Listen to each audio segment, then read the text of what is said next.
ሰላም ጤና ይስጥልኝ ውድ የተራራው ሚዲያ ቤተሰቦች የዕለቱን አጫጭርና ሰበር መረጃዎች ይዘናል።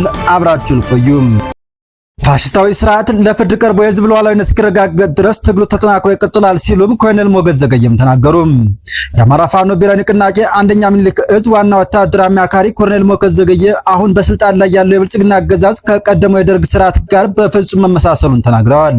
የአገዛዙን ጸረ ህዝብ አካሄድ ለመታገልና ሉዓላዊነትን ለማረጋገጥ የሚደረገው ትግልም ተጠናክሮ እንደሚቀጥል አስታውቀዋል።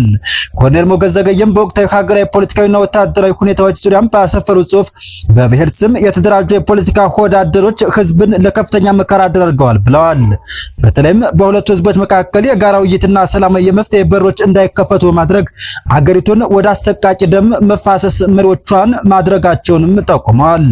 የመከላከያ ሰራዊቱን አስመልክቶ በሰጡት አስተያየት የስርዓቱን ዙፋን ጠባቂ የሆነው ሰራዊት ለድሃ ልጅ ደንታ በሌለው አገዛዝ እየተገፋፋ በየገደሉና በየጫካው ሲረግፍ ይፋዊ የህዝብ ወገንተኝነት ያለውና ያለ ደሞዝ ለነጻነት የሚታገለውን የፋኖ ኃይል ግን ያገዛውን ሰራዊትና በመማረክና በመዋቅሩን በመበታተን ላይ ይገኛል ብለዋል። በወታደራዊ ሳይንስ የታወቁትን አምስቱን የውጊያ አይነቶች የመከላከል፣ የመመለስ፣ የማጥቃትና የደፈጣ እንዲሁም የከተማ ውጊያ ፋኖ በጥራትና ከፍተኛ ዲሲፕሊን በመተግበር ላይ መሆኑን አስተው በሽምቅ ውጊያ ስልቱን ያገዛዙን የጦር ማሽነሪ ኢላማ ማድረግ ከፍተኛ ድል እያጎናጸፈው መሆኑን አብራርተዋል።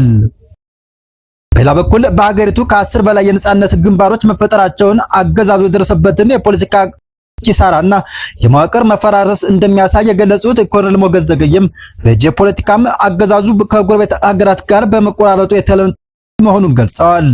በአማራ ህዝብ ላይ ከተፈጸመው ጅምላ ጭፍጨፋ አንጻር ይህንን አገዛዝ ታግሎ ከማሸነፍና ለፍርድ ከማቅረብ ውጭ ሌላ አማራጭ የሌለ መሆኑን የገለጹት ዋና ወታደራዊ አማካሪው ፋሽስታዊ ስርዓት ለፍርድ ቀርቦ የህዝብ ሉዓላዊነት እስኪረጋገጥ ድረስ ትግሉ ተጠናክሮ እንደሚቀጥል ማጽኖት ሰጥተዋል። አክቲቪስቱ ጀዋር መሐመድና ኦኤምኤን ሚዲያም ፋኖን መክሰሳቸው አነጋጋሪ ሆኗል። በወለጋ አንገርጉትን የተፈጸመውን የንጹሃን አማራዎች እልቂት ለመሸፋፈን የኦሮሞ ሊቶች ለቅሶ የመቀማት ሐሰተኛ ዘመቻ መጀመራቸው ተጋልጧል።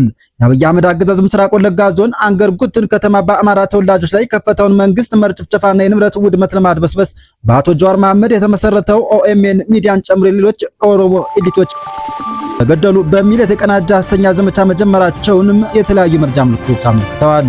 ጥቃቱን የፈጸመው አካል የተገደሉትን ንጹሃን አማራዎች አስክሬን ምስልና አሃዝ በማህበራዊ ሚዲያ በመለጠፍም ህዝብን ለማደናገር እየሰሩ እንደሚገኝም የወጡ መረጃዎች አመልክታሉ። የአብይ አህመድ አገዛዝ በመካከለኛ የሀገሪቱ ክፍል የተደቀነበትን ከፍተኛ ውጥረት አቅጣጫ ለማስቀየርና በተለይም በአማራ ክልል ውስጥ የደረሰበት ያለውን ተደጋጋሚ ወታደራዊ ሽንፈት ለመሸፋፈን በሚል በምስራቅ ወለጋ ዞን በሚገኙ የአማራ ተወላጆች ላይም ይፋዊ ህዝባዊ እልቂት አውጆ እያስፈጸመ እንደሚገኝም መረብ ሚዲያ ከሰሞኑ በተከታታይ መዘገቡ ይታወቃል። አገዛዙ የመከላከያ ሰራዊትን፣ የኦሮሞ ክልል ልዩ ኃይል እንዲሁም የገዳ ኮማንዶን፣ አድማ ብተናና ሚሊሻዎችን እንዲሁም በእነዚህ ወታደሮች የተቋቋመ ከላና ሽፋን የሚሰጣቸው የቄሮ ቡድኖችን በማሰማራት ከነሐሴ 4 2018 ዓ.ም ጀምሮ መንግስት መር ጭፍጨፋ እያካሄደ እንደሚገኝ ተጠቁሟል። በክልዩ ኃይሎች በገዳ ኮማንዶና ሚሊሻ ኃይል ከላይ ሲሰጣቸው ከክላሽንኮፍ ጀምሮም ሜጫና ሌሎች ስለታማ መሳሪያዎችን የታጠቁ የቄሮ ቡድን አባላት ቤት ለቤት እየዞሩ በፈጸሙ ጥቃት ነፍሰ ጡር እናቶችን፣ መጫት ህጻናት እንዲሁም 2 የህክምና ባለሙያዎችን ጨምሮም ከ35 በላይ ንጹሃን ወገኖችን በአሰቃቂ ሁኔታ መገደላቸው ተሰምቷል። ከተገደሉት ንጹሃን በተጨማሪም የአማራ የተወላጆች መኖሪያ ቤቶች እየተመረጡ የፋኖ ቤት ነው በሚል በእሳት ጋይተዋል ተብሏል። ይህንን የንጹሃን እልቂትና ንብረት ውድመት ከመደበቅ ባሻገርም በአማራ ተወላጆች ላይ የሚፈጸመውን ጄኖሳይድ ተደብስብሶ እንዲቀጥል ለማድረግ ቀደም ሲል በእኛ አካባቢ ቀና ብሎ የሚሄድ ክርስቲያን ካለ አንገቱን ነው በመንጫ የምንቆርጥለት በሚል ሃይማኖታዊና ቤሎች ብሔር ተኮር ግጭት ቀስቃሽ ንግግሮች የሚታወቀው አቶ ጀዋር መሐመድ መስራችነት የተቋቋመው ኦኤምኤን ሚዲያና ሌሎች ኤሊቶችም የተቀናጨ ዘመቻ መክፈታቸው ታውቋል። እነዚህ ኃይሎች በት ለቤት እየዞሩ የገደሏቸው ንጹሃን አማራዎች አስክሬን ፎቶ ካነሱ በኋላ በማህበራዊ ሚዲያ በመለጠፍ ኦሮሞ ተገደለ በሚል ሐሰተኛ ዘመቻ ማካሄድ እንደሚገኙ ታውቋል። በተጨማሪም አቶ ጀዋር መሐመድ በማህበራዊ ትስስር ገጹ ወለጋ ላይ በመንግስት የተቋቋመው ፋኖ የኦሮሞ ላይ ጥቃት እየፈጸመ ነው የሚል ሐሰተኛ መረጃ በማሰራጨት በአማራ ተወላጆች ላይ የተፈጸመ ያለውን እልቂት እንዳይታወቅና ጥቃቱ ተባብሶ እንዲቀጥል በማድረግ ላይ እንደሚገኝም ተጠቁሟል።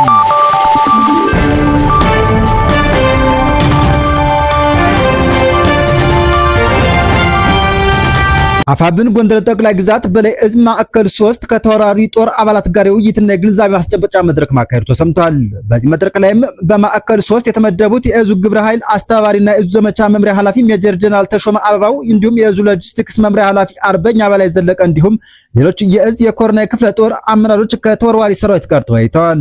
በመድረኩም በዙ ምክትል ጽሕፈት ቤት ኃላፊ አርበኛ መቶ አለቃ ገዳም ካሳ እና በዙ ፕሮጀክት ቀረጻና አስተዳዳሪ ኃላፊ አርበኛ ባንቴ ጌትነት አቅራቢነት ሰፊ ግንዛቤ ማስጨበጫ ትምህርት ተሰጠም ሲሆን ውይይቱም ባሳለፍናቸው የትግል ሂደቶች ባጋጠማቸው መልካም አጋጣሚዎችና ተግዳሮት እንዲሁም የጎንደር አንድነት ከተበሰረ በኋላ እየተከናወኑ ባሉ ፖለቲካዊና ወታደራዊ ተግባራት አንድነትን ለማጽናት እንዲሁም በአንዳንድ አካባቢዎች አባላትና ሰራዊቱ ለማደናገር የሚደረጉ ጸረ አንድነት እንቅስቃሴዎችን ስለመመከት ተቋማዊ አሰራሩን በአግባቡ የመከተል አስፈላጊነት እንዲሁም በህዝባዊ አስተዳደር መመሪያዎች ላይም ያተኮረ ውይይት አድርገዋል ተብሏል። በመጨረሻም ህዝባዊ አስተዳደር ፍትህን፣ ተቋማዊ አሰራርና የህዝብ አመኔታን በማጠናከር አንድነታችንን የሚያጸኑ ስራዎችን መስራት፣ ሰራዊቱ በህግና በስርዓት እንዲመራ ማድረግ፣ ጥብቅ ዲሲፕሊንና የውጊያ ዝግጁነት ማሳደግ አስፈላጊ በመሆኑም ለየትኛውም ወታደራዊ ግዳጅ ራስን ዝግጁ ማድረግ እንደሚገባም አቅጣጫ ተቀምጧል። መረጃው የአፋብን ጎንደር ጠቅላይ ግዛት በላይ እዝ የህዝብ ግንኙነት መምሪያ ነው።